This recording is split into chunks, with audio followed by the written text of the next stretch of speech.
I found an interesting tweet the other day, and the internet rage was firmly pegged at 11 almost immediately.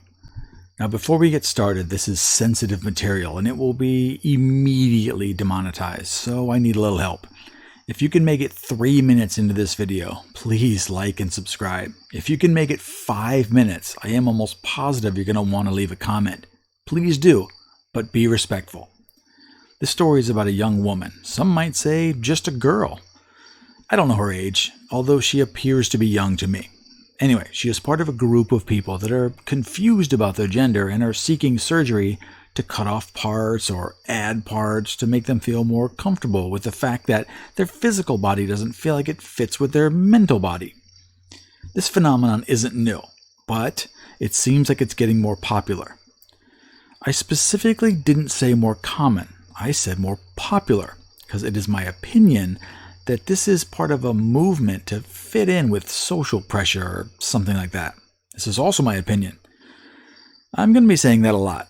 These are just opinions. I have absolutely no medical degrees, and I am not offering any medical advice, or any advice at all, to be quite honest. So now that we got those disclaimers out of the way, here's the image that sparked this rabbit hole. It's a doctor smiling next to a post-op patient that has had her breasts surgically removed. As I stated earlier, this patient appears to be younger than 18, but I'm not sure. Earlier, I said this was a popularity thing. Who poses for a post-op picture with their doctor? People seeking fame or affirmation? I don't remember seeing any docs posing with post-op gallbladder patients. This is for social cred, in my opinion. And why the dog? You get more clicks with a cute dog. Why is the dog wearing clothes? There's so much wrong with this image.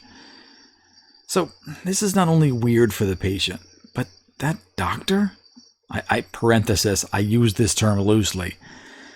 That looks like a creepy smile. She knows what she's doing. So the comments on the original tweet were pretty predictable. Dr. Frankenstein, removing healthy breasts is not a life-saving surgery. The poster behind them says, be yourself, but if that's true, why do they need surgery? Hippocratic oath, do no harm, has lost its meaning. And they go on and on. And of course, there were also comments that were in favor of the surgery, comparing it to circumcision, and saying that this young girl needed the surgery to become the person that he was on the inside. Personally, I think she's making a mistake. Permanently removing healthy parts of your body is a bad idea. It's highly likely she'll regret this. Listen, I'm sure you also made really bad choices as a child. I certainly know that I did. Everyone did. I made horrible fashion choices, bad haircuts. I made incredibly stupid decisions on my motorcycle. But thankfully, none of them were permanent. Young people make mistakes. They make bad choices. Everyone is kind of stupid when they're young. Thankfully, you don't have to live with them forever in most cases. Now, because I don't know the full background on this patient, I have no idea if she had months of therapy and it was a very well thought out decision. I just don't know. And it's not fair to jump to a conclusion about someone that I know nothing about. So let's take it back. Let's be fair and reasonable. This was probably a bad decision. But not a definite bad decision. There's no way to know. I hope this has a positive outcome. But statistically, it's a pretty low chance. Now, there's another person in that photo, the doctor. Her name is Dr. Gallagher. Her first name is Sidhbh. She's Irish. I have no idea how they pronounce that. Sidhbh Gallagher. I would not have guessed on that one. So I found an interview that she did in the Irish Times. There's a link below. She's fairly young too. She's only 34 years old at the time of that article. She states, I started the Gender Affirmation Surgery program at Indiana University School of Medicine in 2015. And 3 years later, it's thriving. She's done over 200 surgeries. But the number is certainly much, much greater by now. We provide a range of different procedures for a patient's surgical transition, the most common being chest masculinization. masculoplasty for female to male patients, and vaginoplasty for transgender women. We have seen a massive growth in requests for surgery, with about 90 referrals a month, and many of our patients coming from out of state. So, cutting off breasts is her bread and butter, as they say. 90 referrals a month. Now, I know that every referral doesn't equal a surgical procedure, but she has the opportunity to convince over 1,000 people per year to make a surgical transition.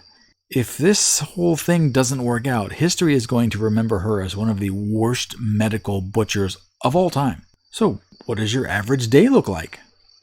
She says, I get up at 4 a.m. so I can work on research projects, publications, and social media. Social media, huh? Well, I think this reinforces that theory I have about popularity. At 7 a.m., I head into the hospital, meet my first patient, and start operating at about 7:30 a.m. I usually do about 4 surgeries a day. Most of the gender surgeries take between 2 hours and 6 hours. Gender confirmation surgery is about 70% of my practice. Okay, let's do a little quick math. 4 surgeries a day.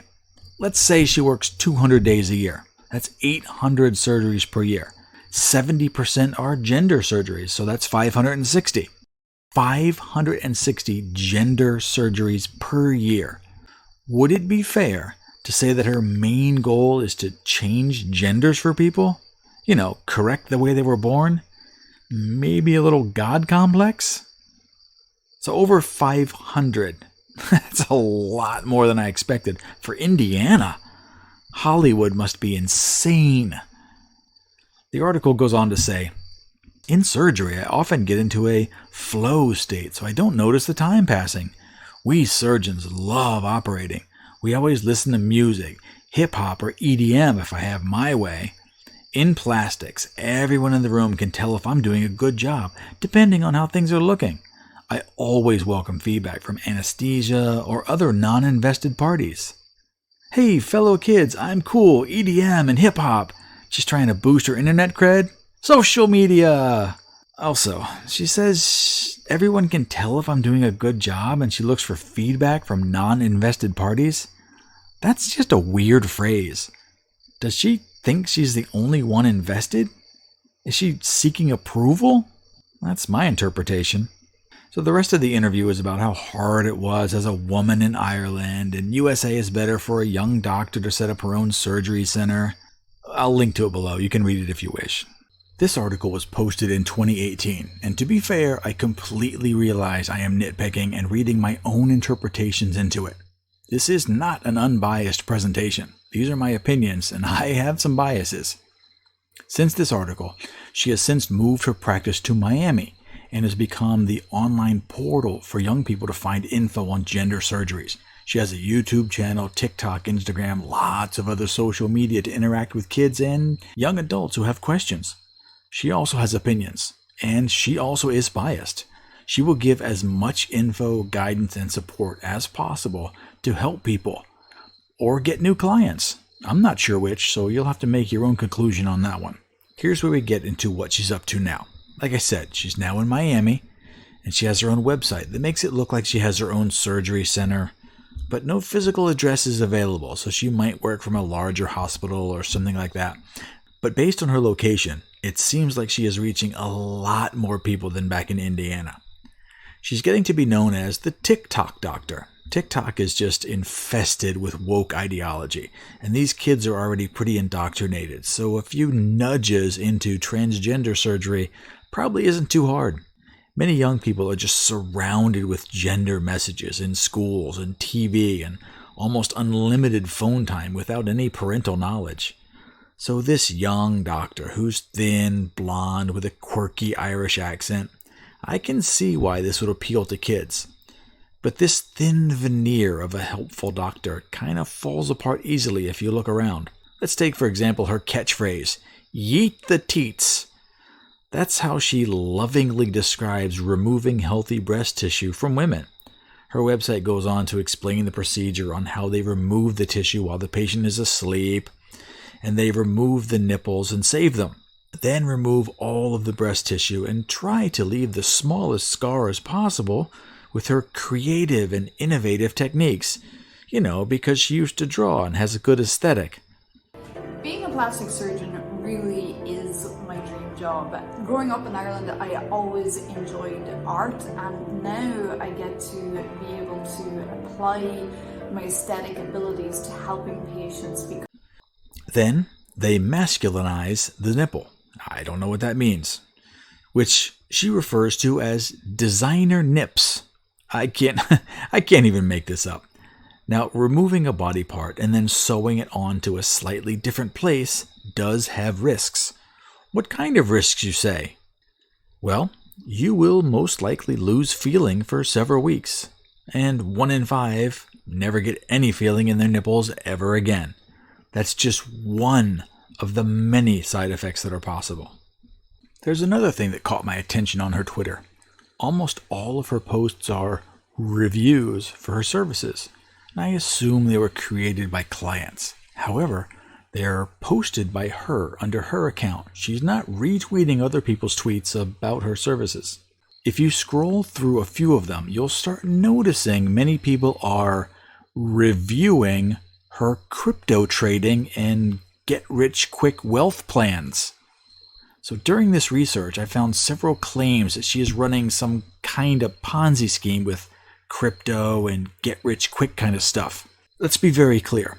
I said there were claims, and I am only looking at her tweets. I am not a forensic accountant, so I can't prove any of this, but I'm going to make a basic statement that can apply to anyone. So this is not necessarily about her. The type of person that would run a financial scam probably doesn't have a solid moral compass. And therefore, if you don't have a moral compass, that person would also do horrible things to children just to get more money. I don't want to draw a conclusion, but if it walks like a duck and it quacks like a duck, this might be a scammer. The overwhelming number of doctors that are willing to carve up young people because they don't feel comfortable with their bodies is shocking to me. I think it's a bad idea, and most people adjust and grow up to learn to live with the way they were born. But then another part of me says, it's basically none of my business. This doesn't affect me directly, and it certainly doesn't hurt me. When it comes down to it, I really only have a few minor concerns. 1. If the patients are well informed, I mean they truly know and understand how this will affect them forever, plus the actual side effects and success rates of the surgeries.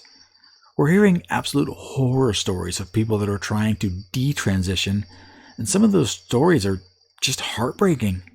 When these people say, I just didn't know all the info when I made the choice. That's just so regrettable. Full knowledge seems like an absolute standard. 2, I don't want to pay for it. I don't want to pay for boob jobs, nose jobs, butt implants, abortions, or gender surgery. If that's the choice you want to make, then you pay for it, including all of the follow-up care, which I hear can last the rest of your life. This includes any and all hormone treatments, antibiotics, reversal surgeries as necessary, everything. You pay for it. No government funded on this stuff. And 3, the doctors must have some type of warranty or guarantee after the surgery. I've heard some stories that will curl your toes about surgeries that went so wrong. Male to female transitions where the patient can no longer urinate without medical intervention. There are worse stories, but you'll have to look them up yourself. I can't talk about them here. But these doctors have abandoned these patients. This is a new type of surgery, and to say that it's experimental would be an understatement. If a doctor is going to offer this type of service, they need to be held accountable. That's it. That's all I'm asking. 3 simple things. Does this sound fair? Does it sound crazy? This is a new frontier.